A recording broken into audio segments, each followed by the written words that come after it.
I want to talk about the ripple effect of the things that you've got going on in your life and what impact that has to your surroundings, to the people that you are immediately interacting with, to your friends, to your family, to your colleagues, to your neighbours, to your community, whomever that might be. And it really was inspired by a book that I read recently.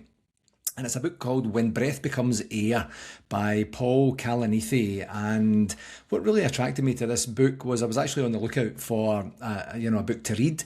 And I consulted with my AI partner and said, look, these are the types of styles of books that I like to read. I'm into self-development, self-education. I like them to be entertaining and such. And this was a recommendation. And I took a peek at it and I thought, you know what, I think that's actually going to be quite interesting. And then in the foreword of the book, it became quite apparent that the author was not there to see the end of the book. There was a serious cancer diagnosis that had to be navigated, which became the premise of the entire story. And really, where the ripple effect part comes for me is that he was going through this very personal journey. Of course, he had a wife and ultimately had a daughter as well, and it was the journey and the impacts to both him, to his profession. He was a neuroscientist and a neurosurgeon as well. Not very many of those in life, and it really just hooked me in. Obviously, that's what it's meant to do in terms of the foreword. It's to give you that inspiration to keep going, and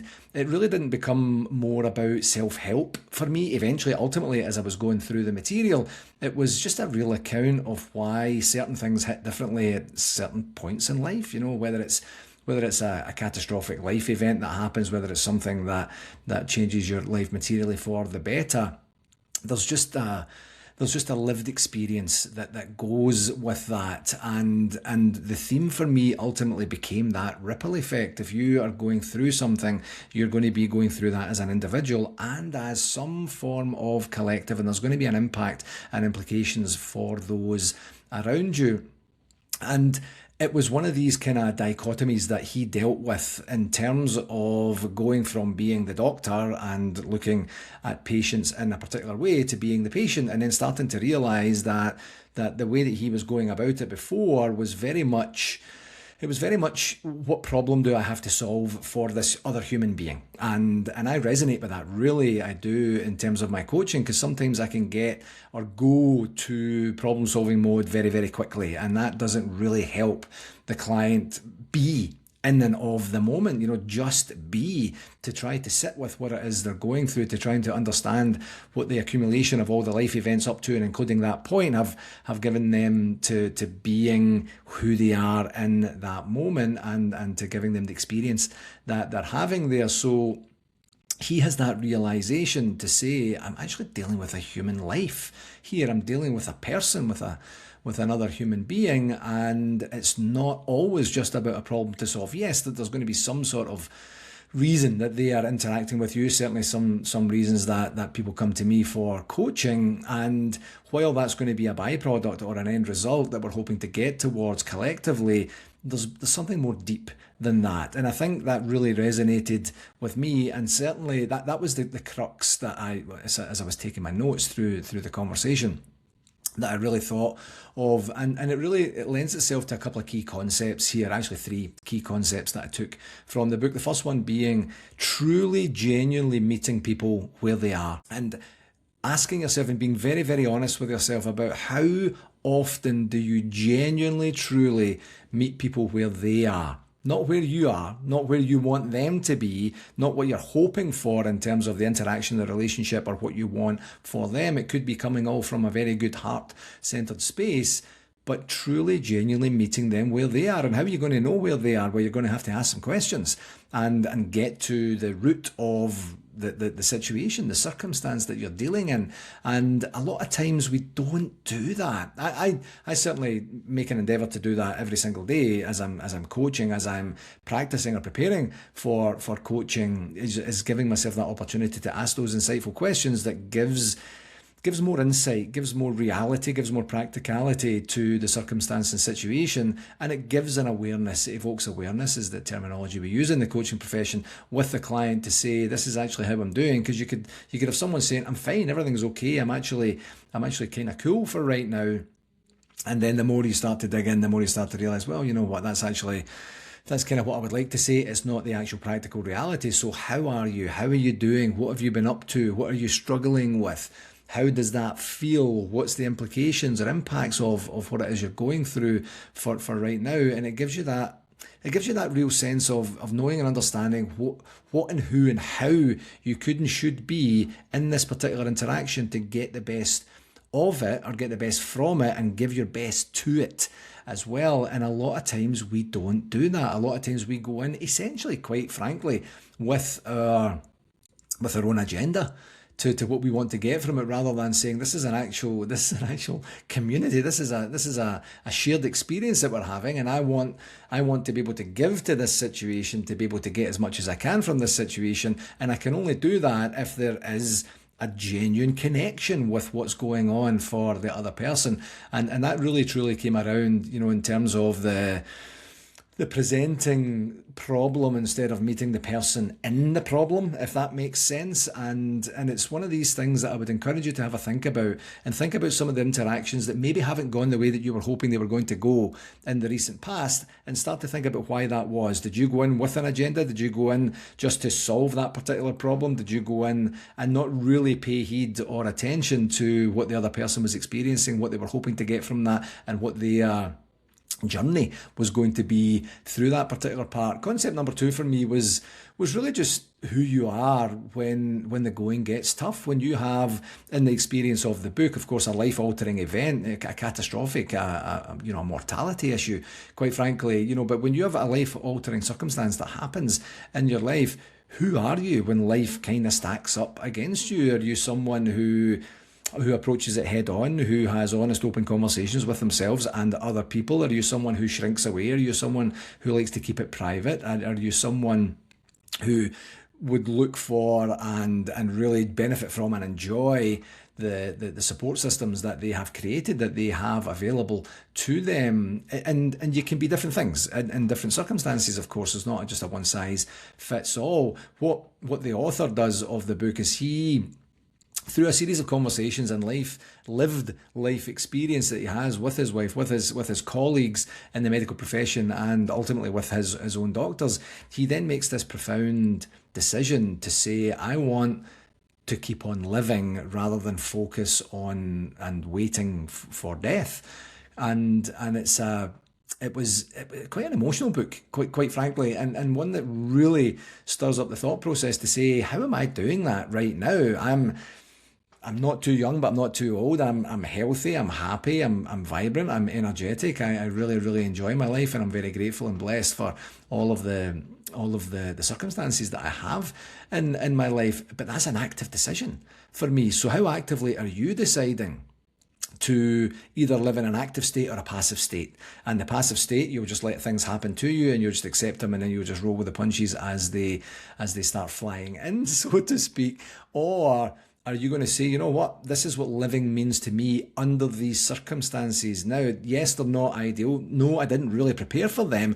However, they're here and I have to deal with them, and I can choose to deal with them in a way that suits me, that gives me an element of ownership, an element potentially of control over what that lived experience is going to be for you and for the other people in your life, because it's going to be a very difficult thing for people to deal with. If you are dealing with a mortality issue, as an example, or you're dealing with some sort of health challenges, or you're dealing with certain things that are just not going your way, that gives you the opportunity to choose a path. And the path can be wallowing in self-pity and negativity, or it can be, this is the hand that I've been dealt for right now, I'm going to have to do something about that. So thinking about, and you've got enough evidence of this already, and it doesn't have to be a catastrophic event, just a life-altering event where possibly you had to leave a job that you weren't expecting to leave at a particular point in time. You didn't get that promotion that you were looking for. A relationship failed or broke down when you were really hoping and investing in the longer term for that particular person or that particular relationship. There's going to be that evidence that you already have, that you can sit down and say, who was I in that moment? Was that the best version of myself? How intentional was I? Were the actions that I took commensurate with my own personal values? And if not, why not? And you can blame other people if you like, or you can take full accountability and ownership and then say, you know what, when something like that happens again, I'm going to remember this moment, I'm going to remember this analysis, and I'm going to make sure that I actually live into this and lean into this as a better version of myself.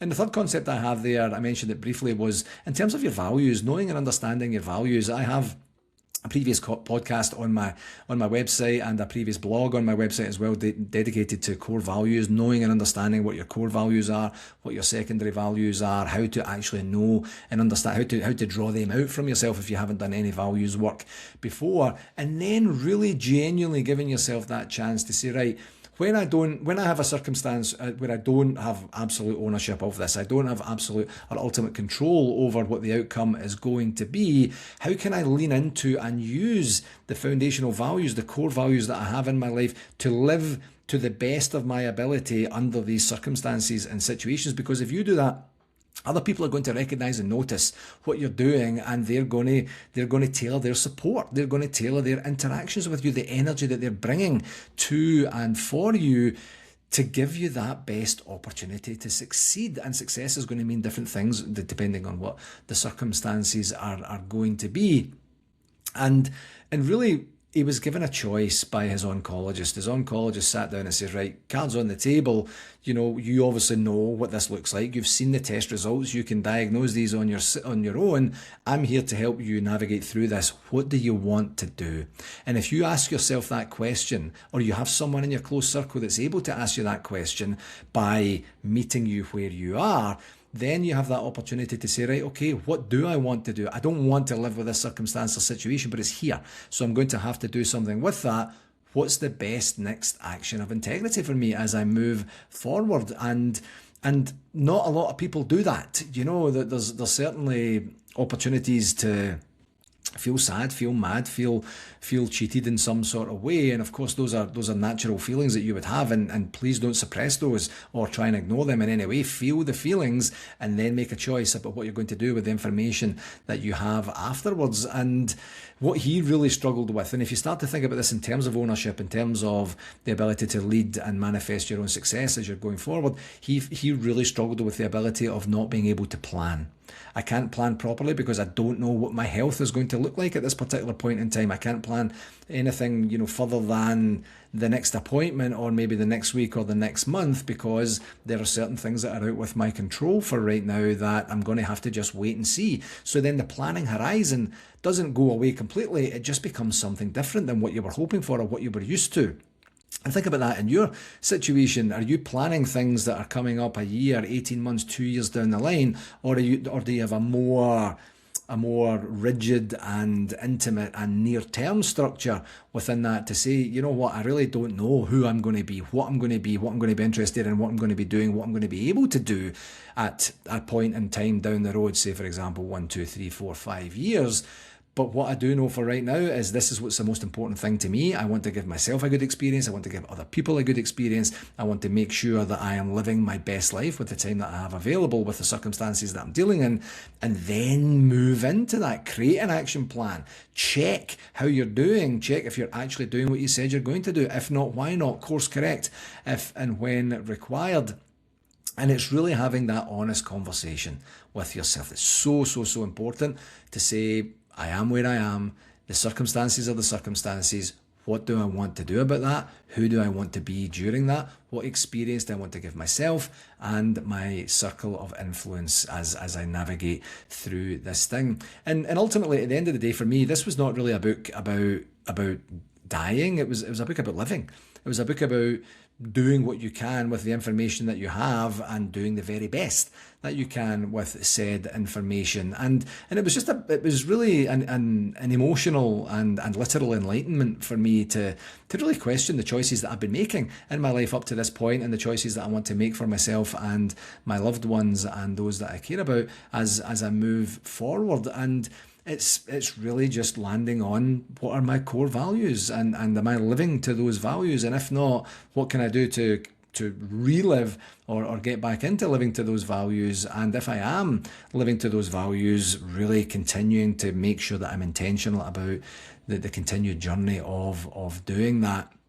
And I really think, I like to try and tackle some difficult topics at times, not awkward topics or anything sensational to try and get clicks or likes or anything like that, but things that are genuinely meaningful for a life well lived. And I really landed on, mortality, it shouldn't be an awkward topic. In fact, it's actually the opposite. For me, it helps when you start to think about time is finite and we only have so much of it. Are we actually using it to the best of our ability for what it is we want to achieve in our goals and in our life overall? And depending on what the answer is, then you have information to be able to say, okay, I'm going to change this thing. I'm going to move and lean more into this particular area. I'm going to stop doing this. I'm going to start doing that, and it can help create clarity.